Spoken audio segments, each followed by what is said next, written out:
It's fiddlesticks from the Nemerson Hotel, from the Penguin Club. But you already got one. But I also have these amazing old decals from South Fallsburg, and I'll explain those in a little while. Okay, and my water is going to be married. Okay, and I'll tell you which ones. Yeah. Can you handle all that? Okay. All right, so everyone can see this is going to be live streamed on YouTube, and then it will be available to view after tonight on the library YouTube channel. So just want everybody to know that if you missed a point to revisit it. So I just wanted to welcome you to tonight's program. My name is Mary James Lighthouse, I'm the director of the library. And it's my great pleasure to introduce Alan, who it seems like a lot of you already know, but he is a frequent presenter here. I think this is his third, obviously, presentation on his Tchotchkes. And he's told me he's got enough for a fourth already. So, welcome and thanks, everybody. Thank you. Thank you. So, let me start off by saying, does anybody remember the old mill? A couple of people remember the old mill. It was a bar in Thompsonville. Does anybody know how it closed or why it closed? Who said that? Who gets a prize? Give her a prize. I tell everything I did in my mouth. Look, it was not Jewish lightning. I don't want to offend anybody. It was glacier lightning. The guy who owned the bar took all the booze away. So when they did the investigation, they said, doesn't this smell funny? They didn't collect the dime. They didn't know the right way to burn the trees down. That's a whole other subject. This is one of the few t-shirts that I have left. My brother did the silk screening, and it kind of fits. It's amazing. This shirt. Oh, it's all about the camera. Here it is. Okay. So this shirt's about 40 years old or so. Anyway, I just wanted to tell you what this is all about. So, Tchotchkes of the Borscht Belt, Part 3. It worked before. Oh, I can't cover that up. That's why. This.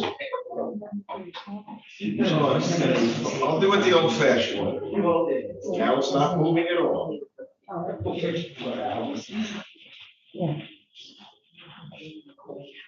Where's the IT guy? We had it working fine.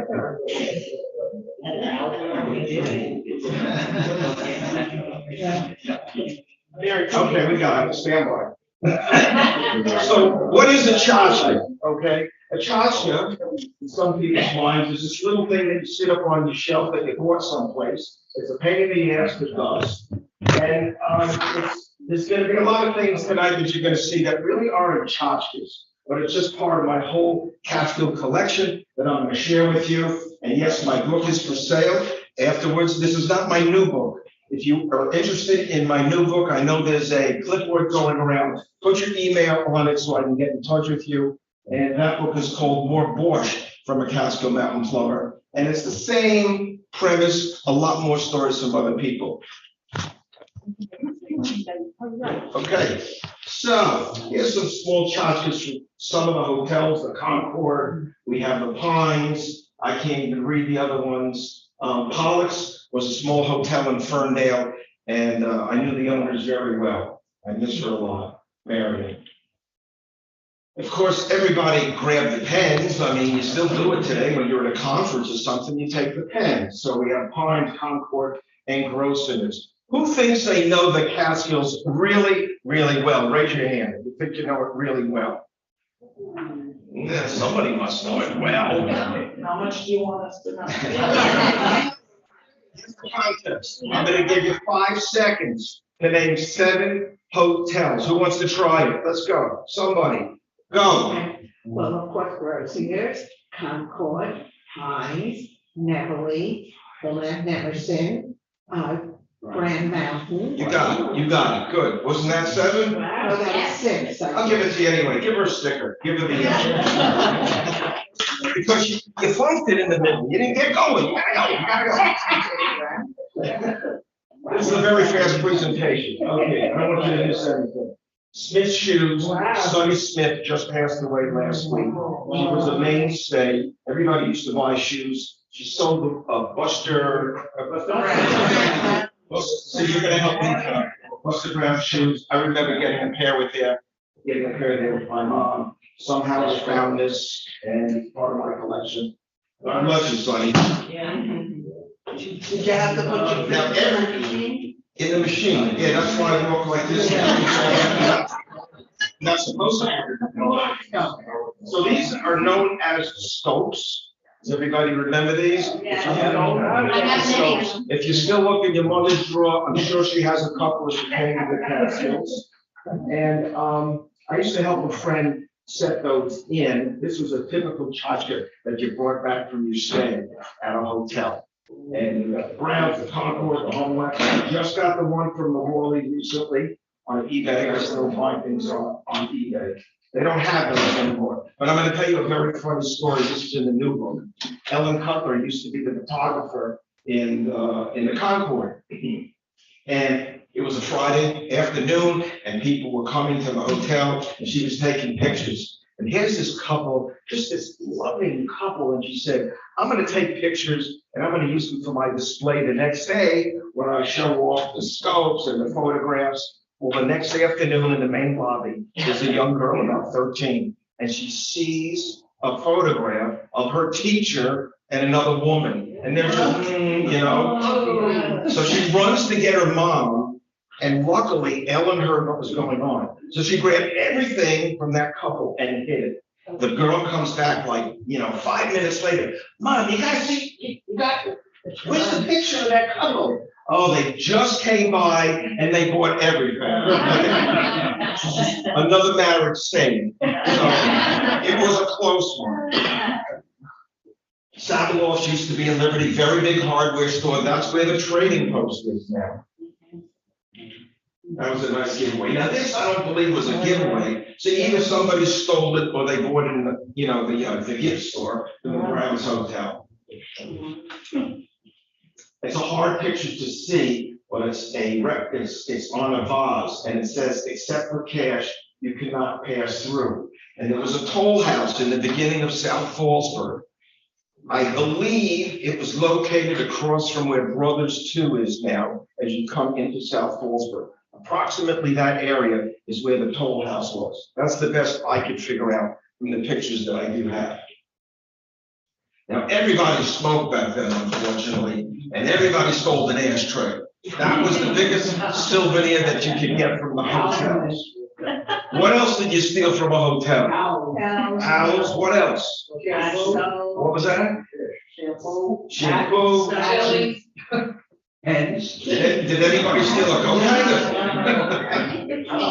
The keys, because you never put it back in the post office. Just been back. Now, this is an interesting brochure that I have from the Orchard House. And the reason I took this out is because, where's the magic button?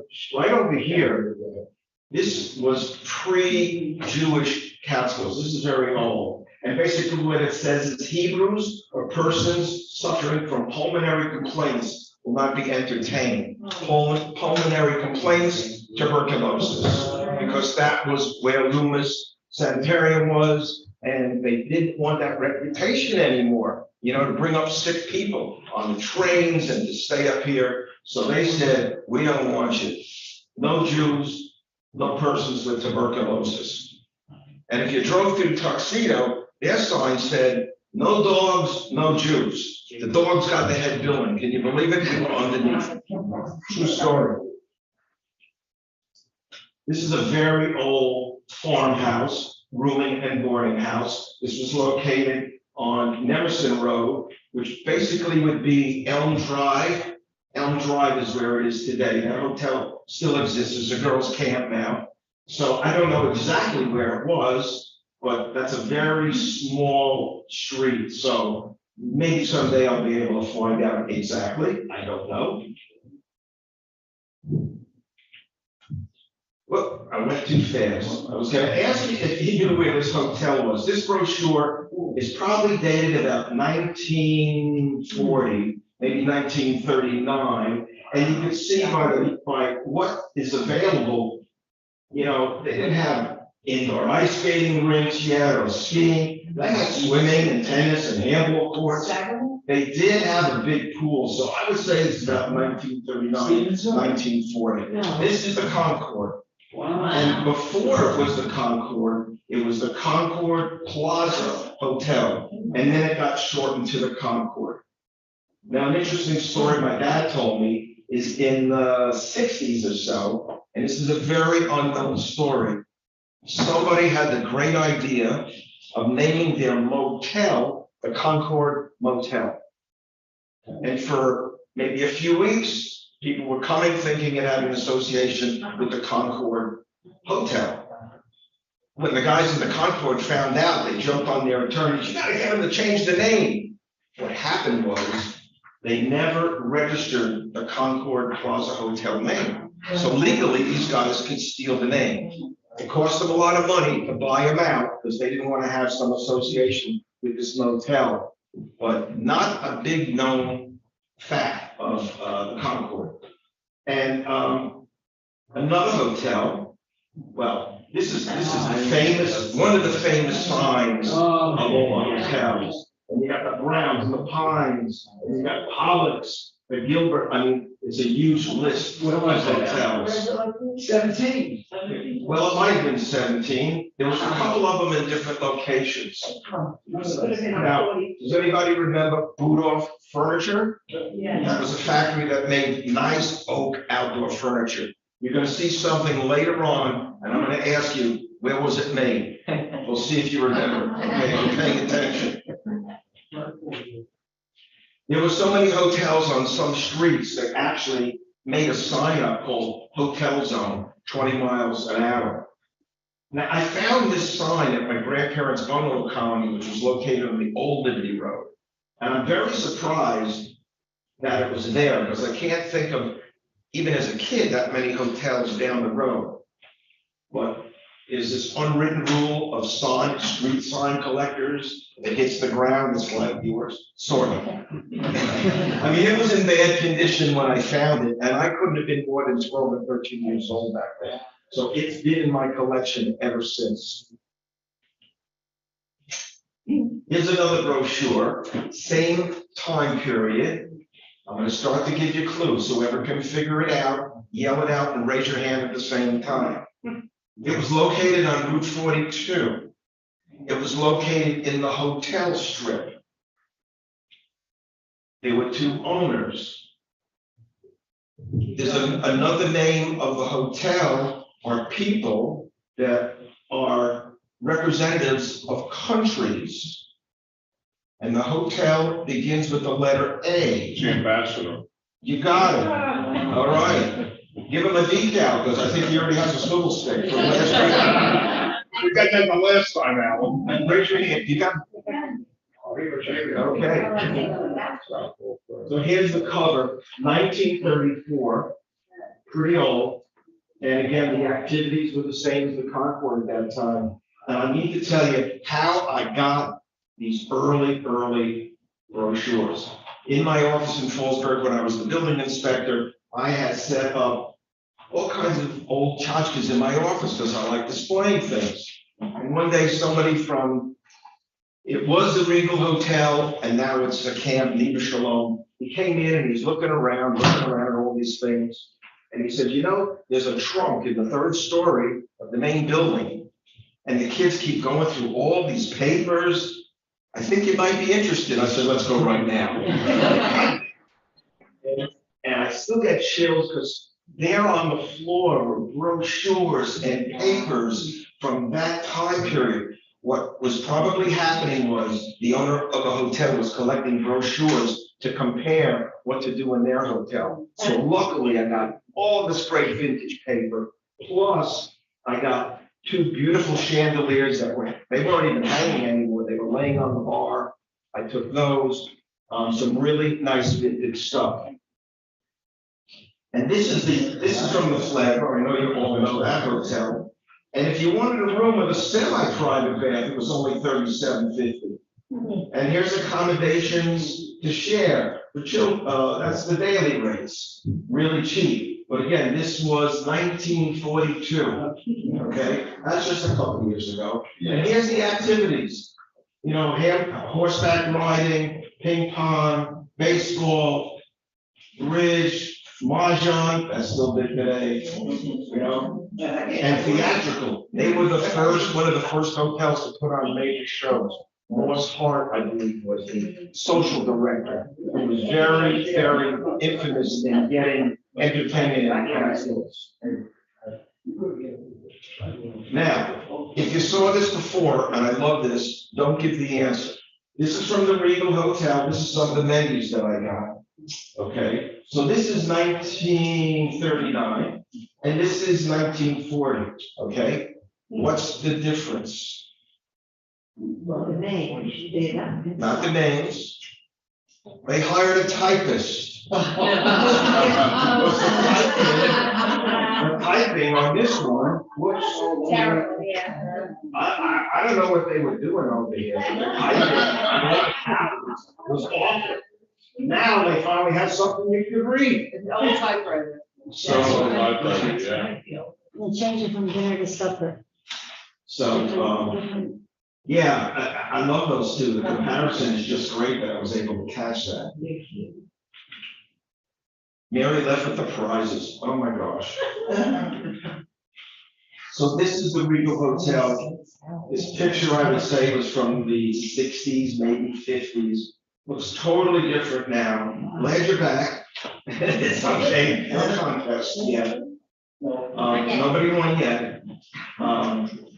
And the camp took it over. This building, whoops, I can't figure this thing out. This building, let me get the pointer. This building is gone.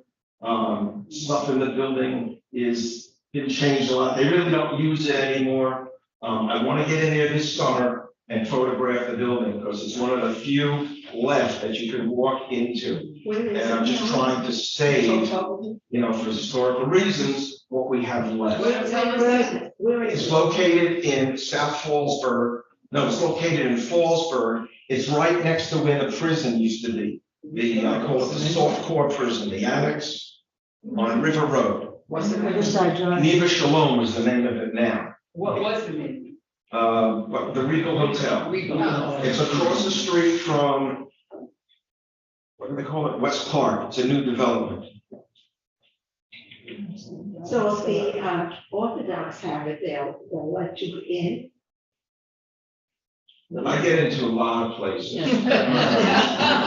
a lot of reasons. And one of them is because I used to be the building inspector. And that's another way that I got a lot of my tchotchkes.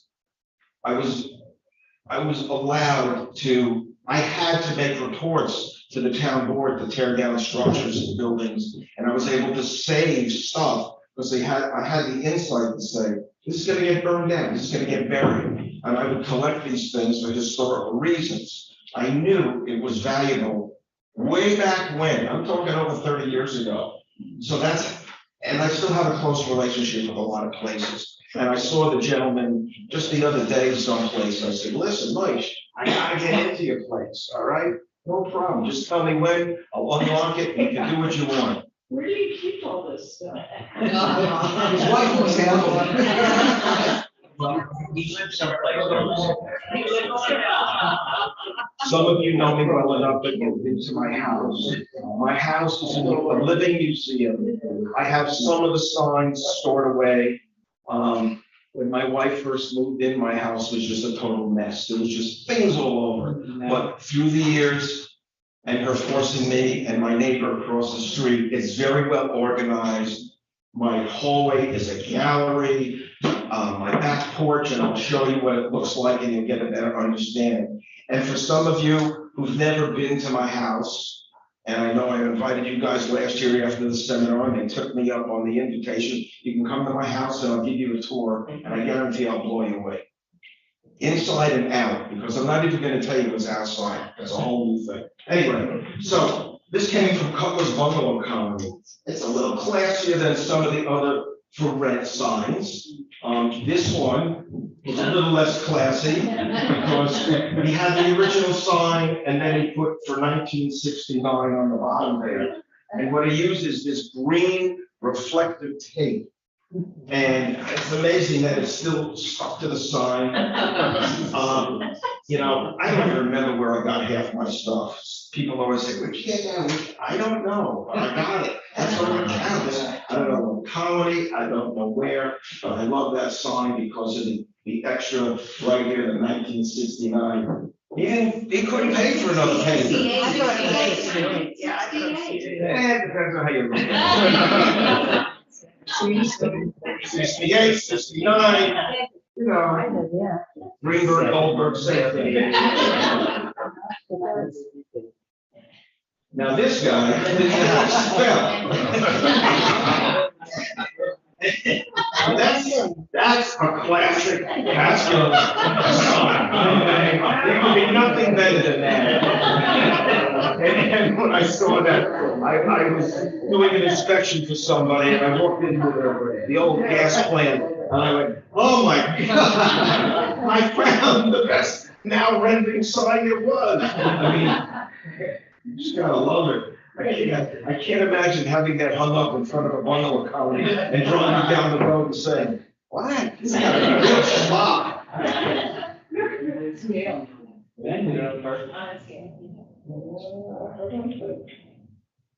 Now, I don't expect you to know where this is, but I'm going to give you some clues, okay? This was a guard shack from one of the bigger hotels, and it stood till about 2 years ago when they had to take it down for new entrance. Who said the Pines? You got it. How'd you know? Because I guess the bottom one they went to it. Okay, the gentleman gets a swizzle stick. Okay. As a matter of fact, give him a decal too. That was a tough one, Mary. Give him a decal too. That was a tough one. I didn't think anybody was going to get that one. Besides, look at the overgrown phone. The pines are worse. Yeah, we won't get into that. That's a delicate subject. And there's a lot of legal reasons that it stands the way it is. That's another subject, not tonight. So this is the Pines Hotel. This is the main entrance sign. And I sold one of them.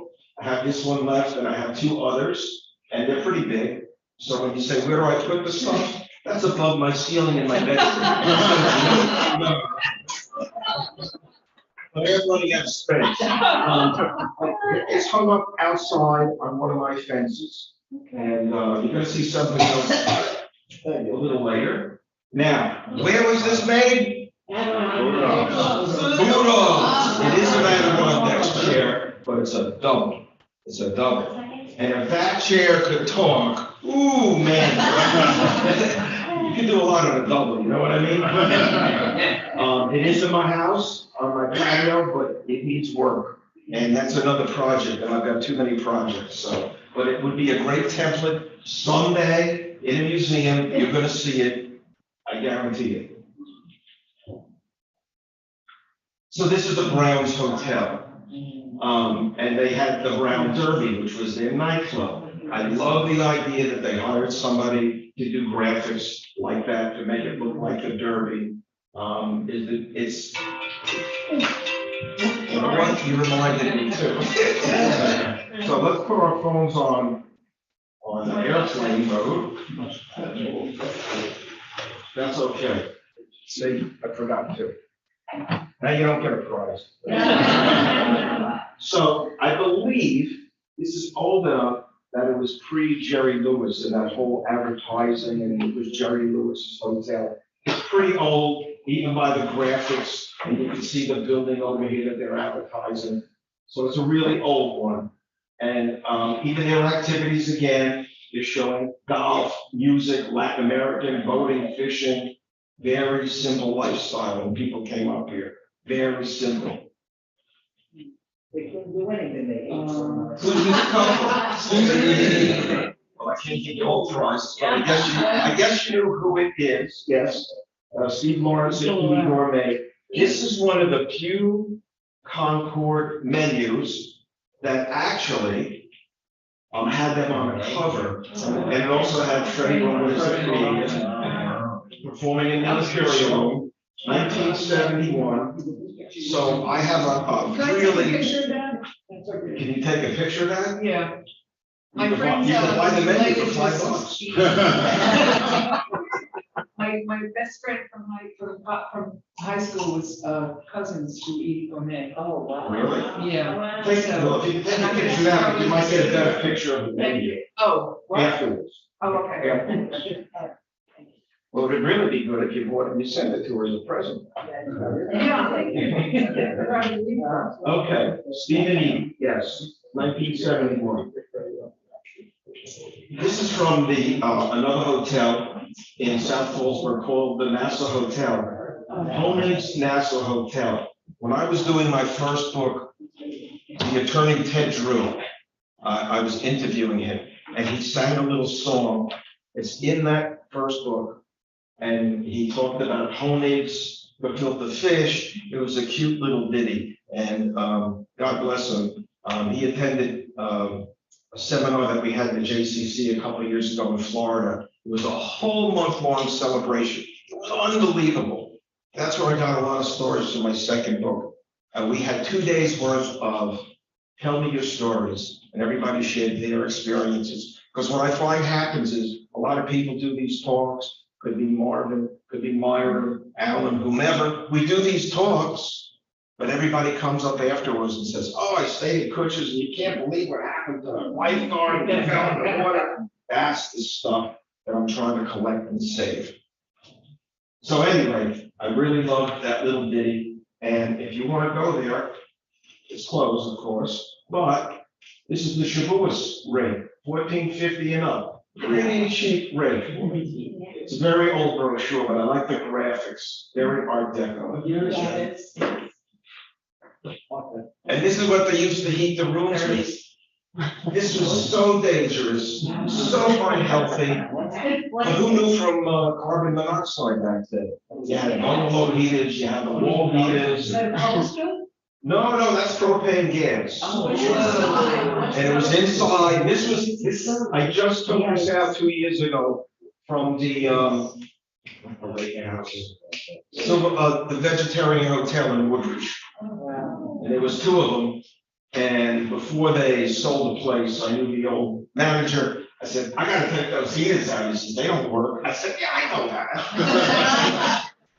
And what they used to do is, these ceramic bricks, this one had 3 of them. The heat, the flame was under here, and it would come up in the bricks, and the bricks would glow, and that's how you got more heat generated. And that's how you got carbon monoxide. And that's how you got busy, but nobody knew why they were getting busy. And that's why in August 25th, when you had a cold snap, everybody turned their ovens on in their bungalows. They opened the oven doors, and that's how they heated the kitchen.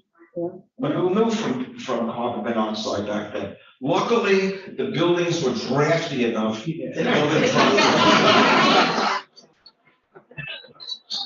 Because if you try that today in a room like this, we'd all be sloughing in a half hour. This is the Brickman Hotel, and I want to read this to you.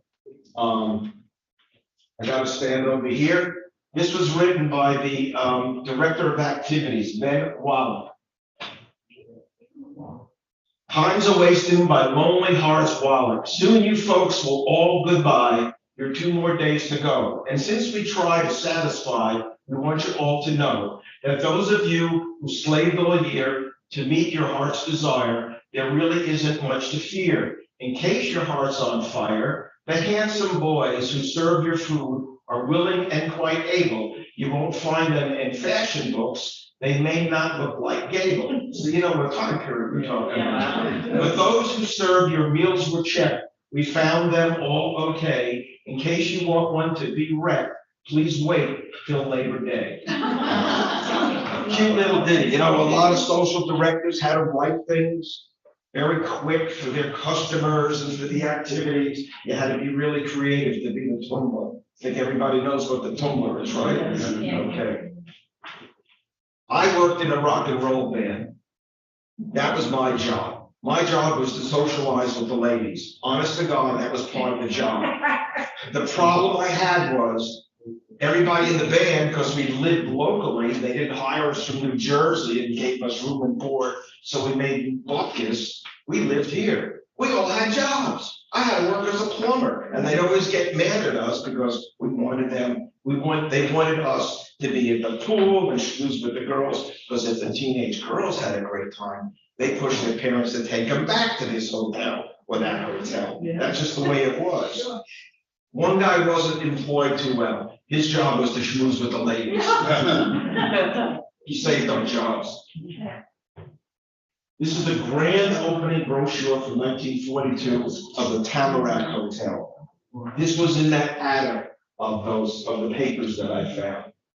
And it's talking about how to get here, take the New York, Ontario, and Western Railroad. And then you gotta take them. Did it say, and all the bus lines, because there was no railroad in Greenfield Park. So you were getting off probably in Mountaindale, maybe in Wordsboro, and schlepping on a bus to finally get to your hotel.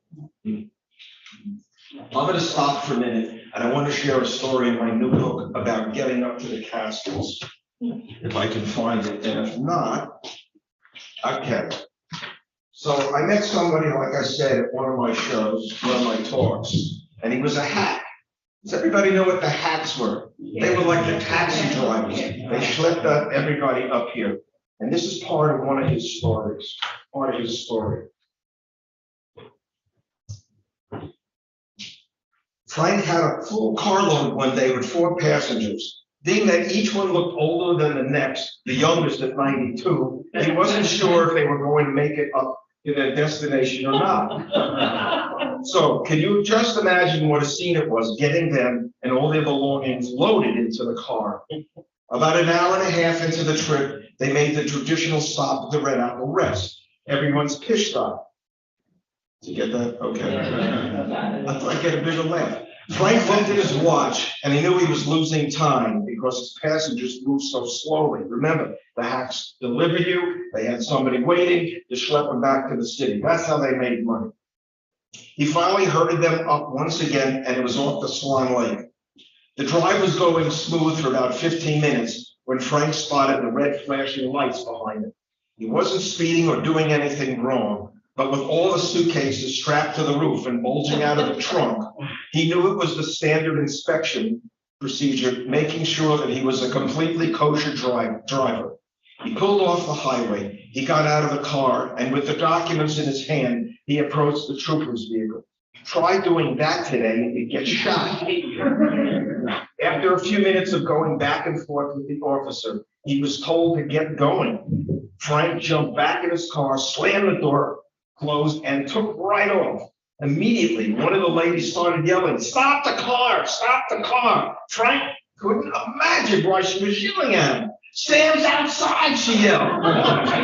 Frank looked in the mirror and saw his oldest patron trying to catch up as if he was running for his life. "What the hell's he doing outside?" he yelled back. One of the ladies in the back seat answered, "He had to get out to pee." He stopped the car and backed up before Sam had a heart attack. When he got back in, Frank shouted, "We just stopped at the Red Apple. What's the matter with you? You couldn't go then?" Breathing heavily, Sam replied, "Wait till you're my age and you'll understand. Sometimes you can't go when you got the chance. What can I tell you?" Well, they finally made it to their destination without any further incident. But what a ride it was. And there's a couple more about him that I love. Maybe we'll get to them. We'll see how much time we have. So getting back to the slideshow, where did we leave off? So you're getting the swivel sticks from the Penguin Club in the Nemesis. This is the Penguin Club. This is where those swivel sticks came from. But it's interesting. This here was probably a rehearsal because the band is up on the stage, or everybody's doing something else, but the band had to play. I don't know. Practicing. Maybe they were practicing. I'll tell you another cute story I found. Very short story about a guy who was moonlighting with his band, and he was playing at a very small bungalow colony late at night, and he was hired to play, let's say, 2 hours. Well, that weekend, for some reason, a lot of people started going off to their bungalows because they had missed their husbands. And they had about 15 minutes to go. There was nobody left in the casino. They stopped playing, they started packing up. The owner comes in, he says, "What are you doing? I paid for 2 hours. I paid Arnold Graham the money. You're playing for the next 15 minutes. They had to play just for this one guy, the owner. He had to get his money's worth.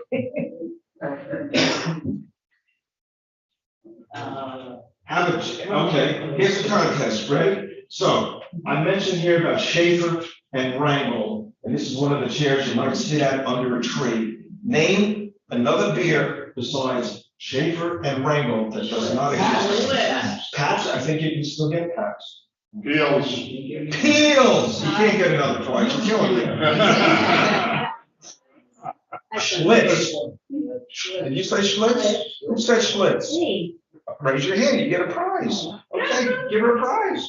Did you get one already? Oh, no, we gotta give it out. Valentine, in the back, raise your hand.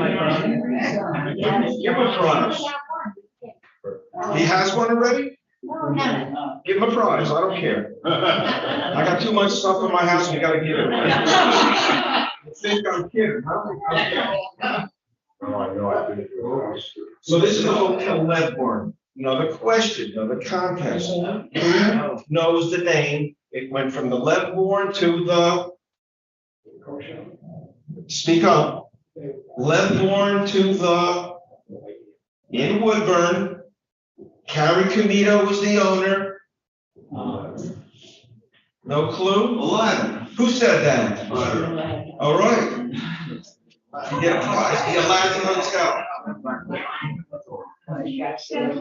And there was a nightclub that this is a crazy story, there was a nightclub called the Alibaba nightclub. And next to it was the grocery store. 2 years ago, I was asked with my engineer to do a report that they could open it one more season. This building was so bad that my engineer said, "No way am I signing off on that. The columns underneath were like this and that, and it was a huge building." They tried to hire another engineer. He also said, "Forget about it." But they tried to milk it one more year. Finally, the building department said, "You're done." So they didn't have, the new shul wasn't built yet. They didn't have a shul. They didn't have a grocery store. I don't know what they did, but what you did years ago, go ahead. Alan, wasn't the Aladdin in South Fallsburg? Woodburn. Woodburn in the factory. Because my girlfriend used to stay there all the time. I remember going down the side street where the, not the Rialto, what's The it? Palace Theater. The Not the Palace, center. no, in South Fallsburg. The, Maybe there was another, but this was. The Rivoli factory. No. No. Anyway, and this is where, this is where everybody swam. This was a swimming pool. The Aladdin Hotel was right next to the Neversink River. Nice, cold, refreshing water. So what did they do with their grocery store? Oh, I have no idea. I don't care either. That's their problem. You know, they were warned year after year after year, and finally the building department said, "You get an engineer's letter." No engineer wanted to sign off. That's their problem. Maybe they took someone's bungalow and they sold food out of that. But the interesting about the Neversink River was Richmond, Irving Richmond's bungalow colony, his parents' place, was across the street. And when they sold their bungalows, they actually sold them to the Aladdin Hotel. And they had to sneak them across at night because it was easier to move that short distance than going down the road, across the old bridge and coming around. And there was an officer from the DEC that caught wind that they were going to do this.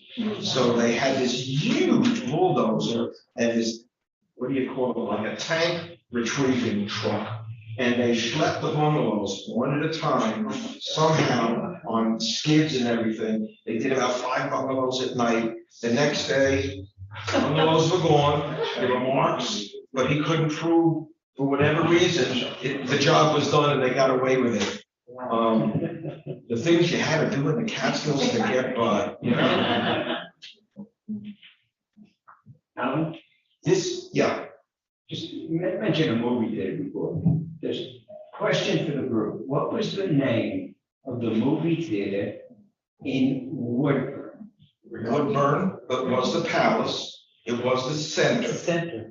I think that was the original name of the Center. Wasn't the Peace later on? The what? What was it, the Peace Theater? Yeah, Peace Palace.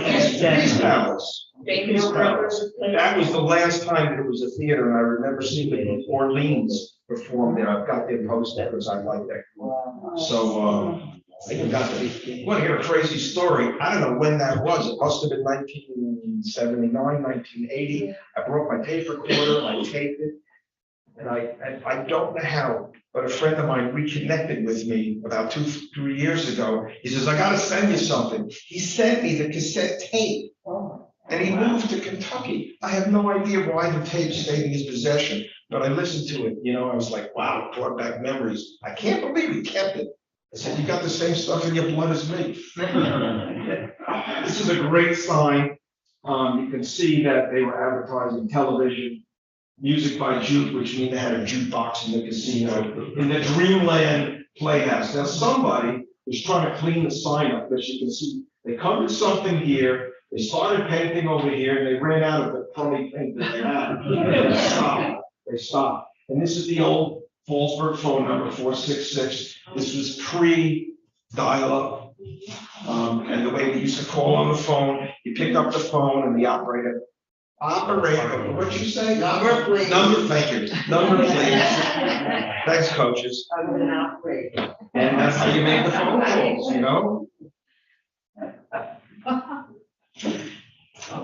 Now, in case you forgot what a bungalow looked like, I built this model last year for the Bacon Fest.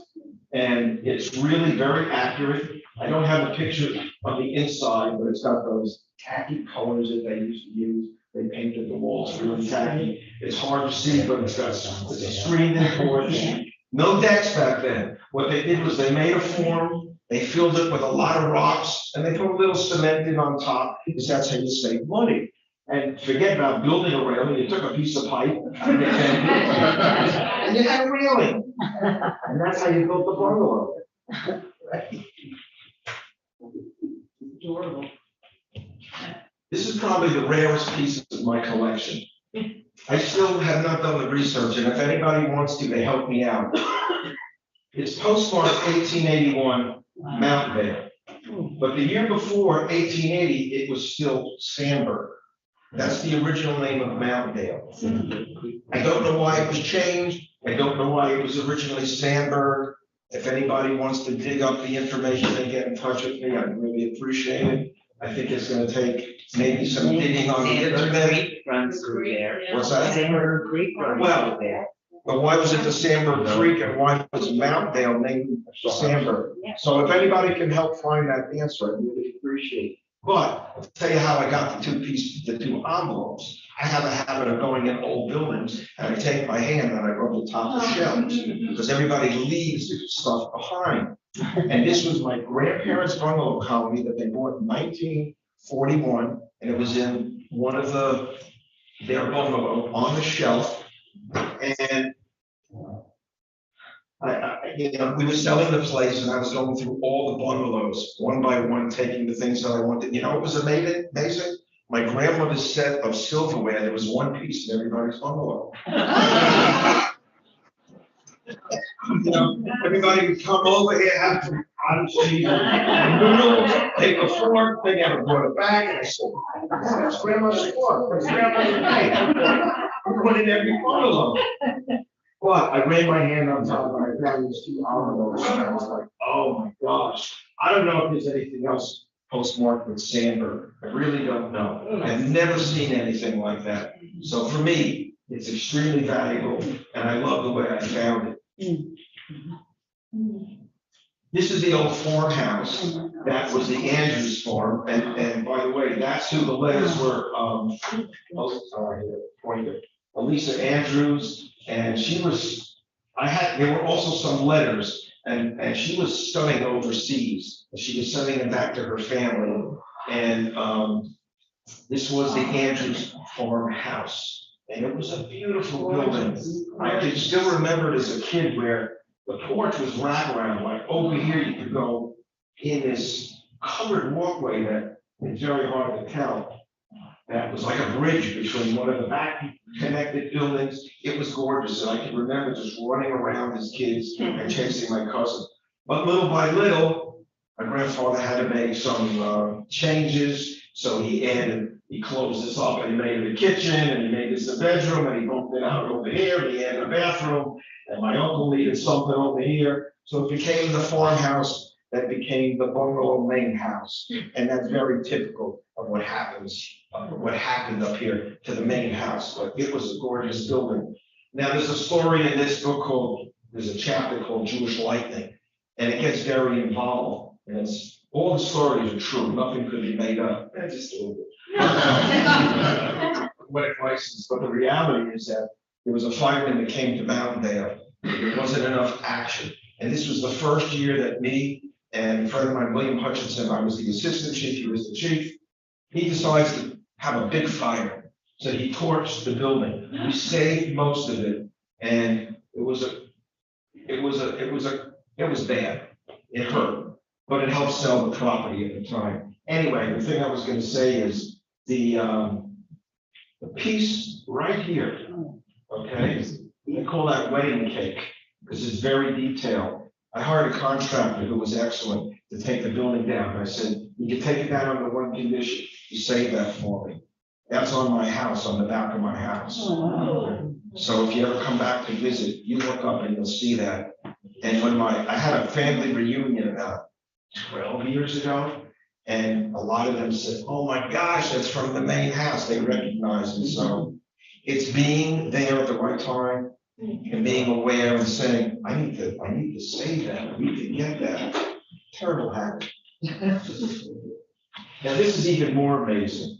My dad, when he was stationed overseas, he had a picture of the main house in his wallet, and he was in England watching POWs. This was sort of the end of the war. And there's a great story about him and his buddies and chickens, which I'm not going to give it away, but he had the painting made by one of the POWs. They found out he was Jewish. So they were scared as hell because they figured, this guy's going to give us a hard time. Judah. When they found out, he was, he wasn't into hurting anybody. The war was almost over, but he had this painting made, survived a fire in his house, and now it sits in my house. And very, very proud of the painting. Got a lot of history. You asked me, where do I put my stuff? That is my back porch. That is my back porch.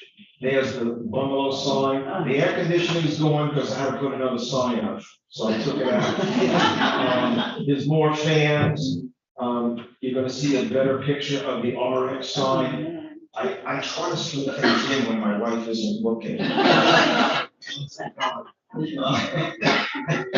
it's funny. I have 2 long shelves in my kitchen. And that's really the Tchotchkes shelves. One side's all bottles, mostly soda bottles, and the other side is Tchotchkes. And every once in a while, I put something up there and I see how long it takes for her to say, what did you put that up there? There's enough junk up there already. I'm the opposite of you, I try to throw things out my wife.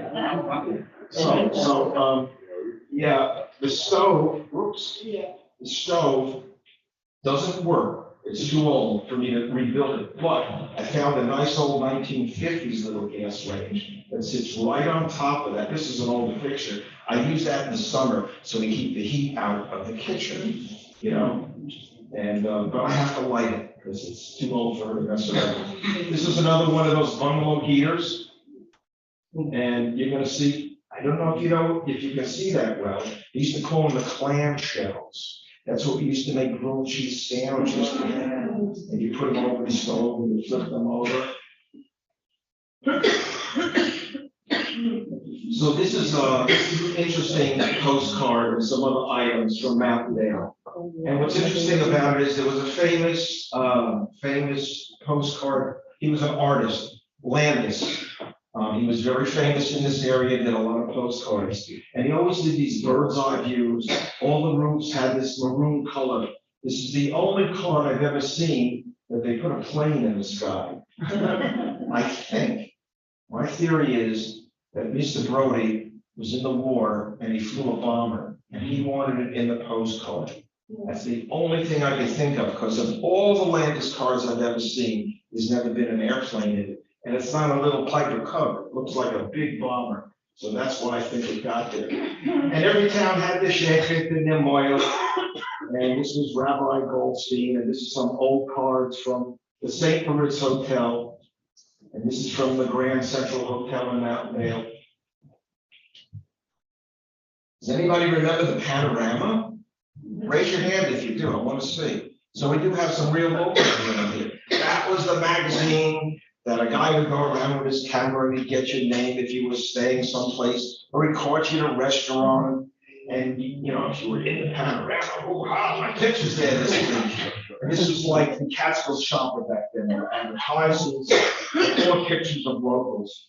It's a good thing to start again, wouldn't it? I could do that with the Orthodox, couldn't I? Maybe. And of course, we got milk in the bottles, and that's why they used to have the joke, he looks just like the milkman. And Carlin's Dairy, I remember it was pretty big. I don't remember this company, but I do like the graphics on it. That's why that made the slideshow. Is that styrofoam in there? Yeah, that's how you can. Just so you can see it. So, yeah, so you can see the bottle better. Now, this is not a fan, this is a finger clipper. Let me tell you, when they first made fans, they didn't think about kids sticking their fingers in. So if you see somebody walking around like this, you can ask them, was it a fan? I mean, that is so dangerous. But much easier to clean. That's true, that's true. I got a couple old fans, real nice ones like that, but that's the worst. I mean, that's the best one, it's the worst. Does anybody know, and if you know from last year, don't answer. Does anybody know what that was used for? Keep place in a book.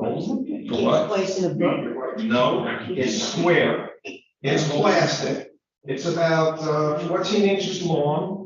To weigh newspapers that were, part, you know, where. No, Newsstand.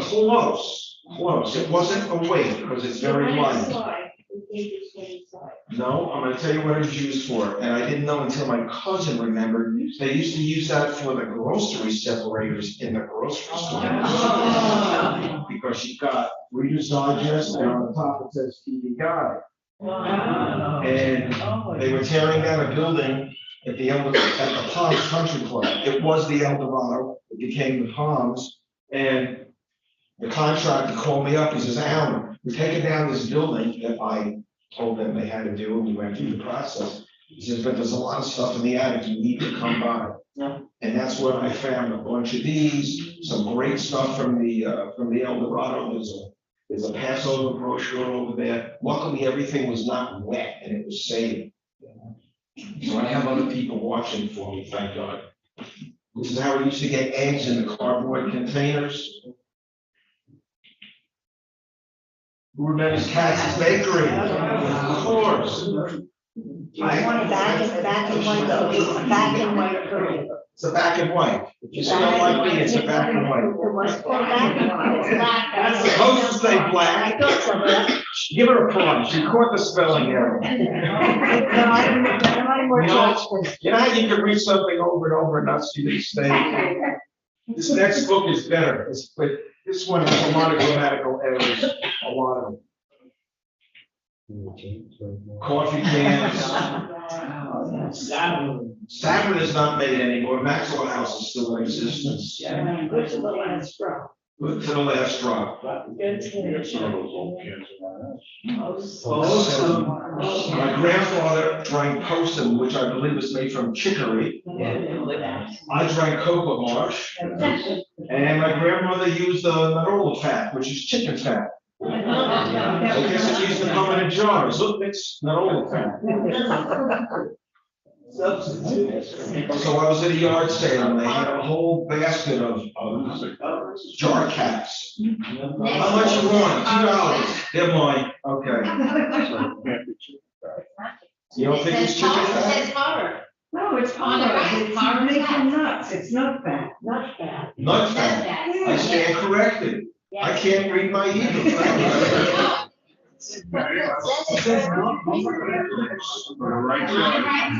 You all get a prize. I always thought it was chicken fried. 7? Okay. I think we're almost ready. Okay. This is the menus that we used to get in the Chinese restaurants. We used to pick from group A and group B, remember? That was a deal. Oh, my God. Yeah, my uncle was addicted to bromo. It was after every meal I could hear, "Seal, bring me the bromo." And this is what I hated. I hated Purichrome. That was another thing. Oh, I thought, listen, anything that said poison with crossbones, as a kid, you're like, what is it? Vaccine, 49 cents. So, I remember some of them. Oh, yes. I had that camera. around the camera. No, we've come a long way in cameras, that's for sure. And we used to send the film in the envelopes. It was easy. Right. 10 cents. Wow. And this is how you listen to the ball game. This is pre-transistor radio. These are old tube radios.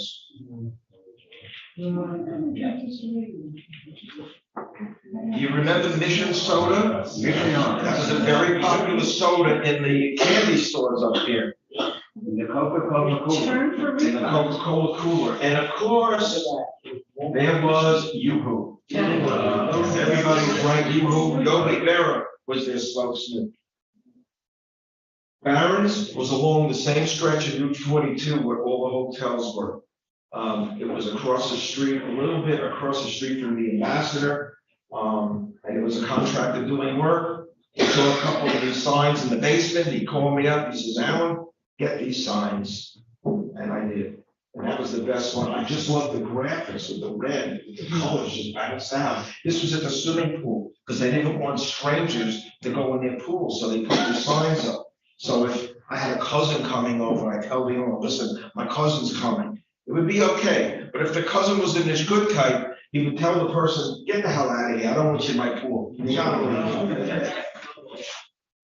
This is the sign from the El Dorado. Thank you, Myron. I told you I'd hang it up. This is the actual sign. It's really big. That sign's about 12 feet long. It's on the side of my house because I'm running out of room. It's coated with polyurethane, so it's protected. And at one point, they were having shows at the El Dorado. So this is before Woodstock. And $2. That's a deal.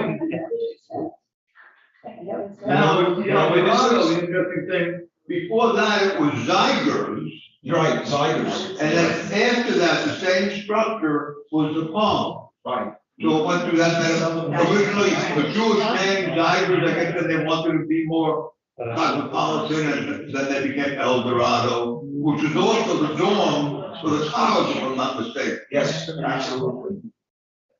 This is Woodstock. Yeah. This is Woodstock. I'm standing about 75 feet from the stage. I don't have a lot of time. I'm going to tell you a really quick story. That my cousin came out on stage. I didn't know this, with the guru that was opening up the festival. He was practicing with him in Texas.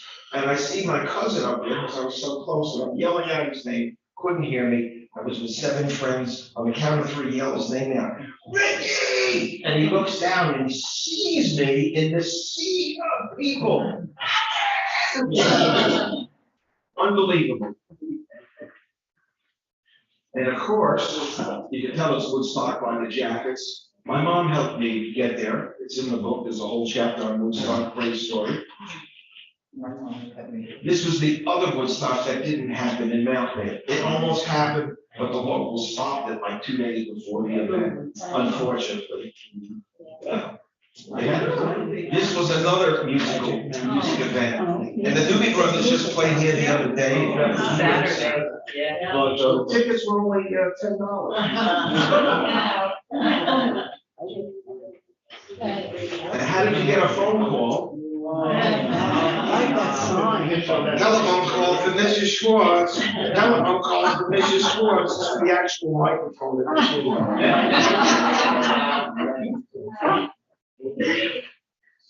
and that's the switchboard from the Regal Hotel.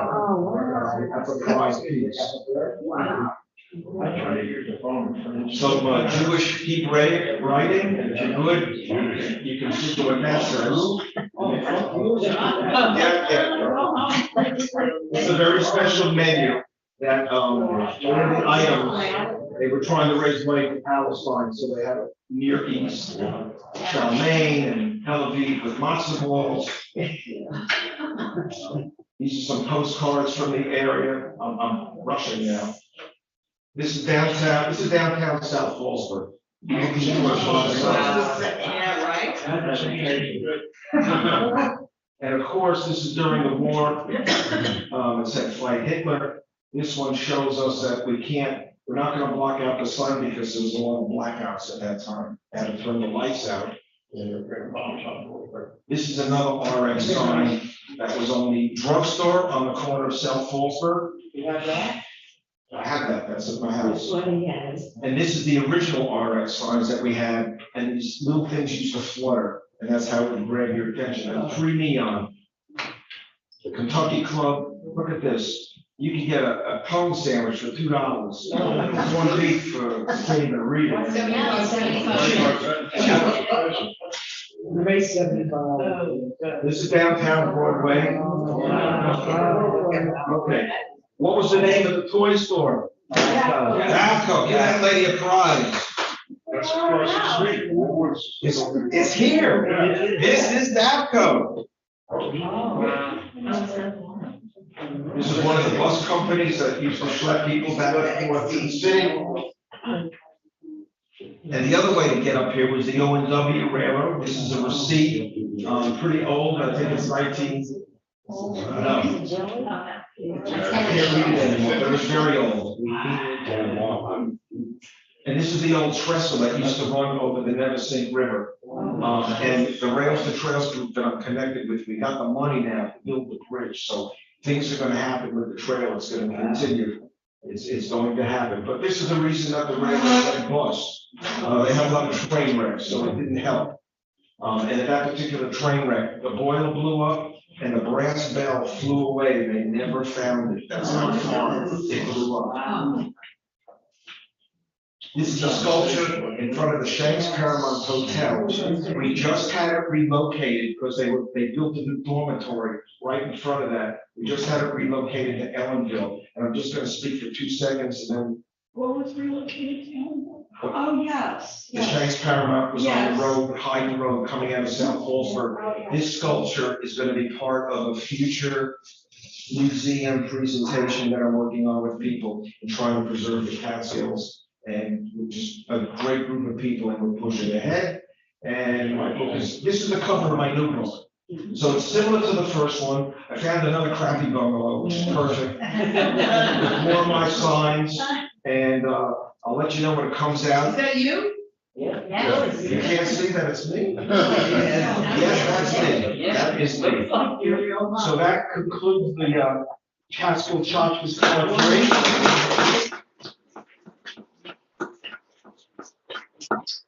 Thank everybody for coming out tonight, and if you want another show for next year, I got plenty of stuff. And if you're interested in any of the items, most of them are for sale, not expensive. I gotta get rid of some stuff. Buy a book, buy a brochure, buy a